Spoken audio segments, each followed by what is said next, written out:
মানুষ ভাবে আমি পাগল, আমারও তাই মনে হয়।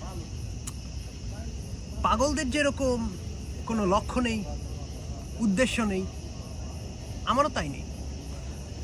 আমার দিন কাটে শুধু সারা রাত শহর হেঁটে হেঁটে।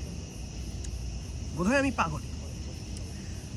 পাগলরা বিয়ে করে না, আমিও করিনি। যদিও খালা একবার আমার জন্য বিয়ে ঠিক করেছিল, বিয়েটি টেকে নেই। আমি ইচ্ছা করেই বিয়ে করি। বাবা বলেছে মহাপুরুষ হতে গেলে কখনো আবেগী হয়ে জড়াতে হয় না। বাবা সবসময় চেতেন ছোটবেলা থেকে যেন আমি একজন মহাপুরুষ হই।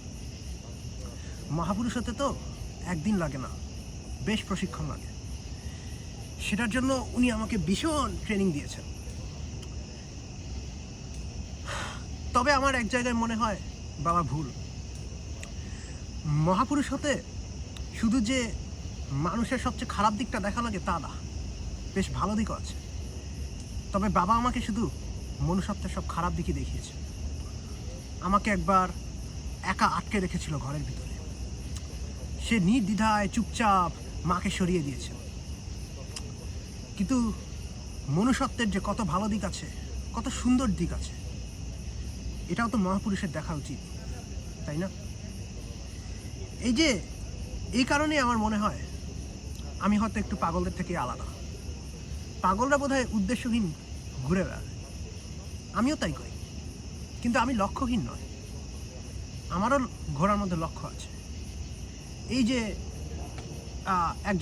একজন ছোট বাচ্চা এখানে কাঁদছে, একজন টাকাহীন মানুষ কষ্ট করে ভিক্ষা করছে, সেটা দেখার সময় কার আছে? মহাপুরুষ ছাড়া কারো সময় নেই। সবাই সোশ্যাল মিডিয়া নিয়ে ব্যস্ত, নিজের জীবন নিয়ে ব্যস্ত।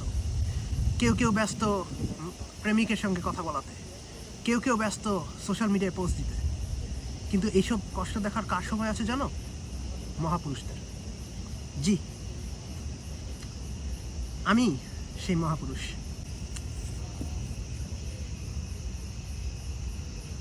আমি হিমু।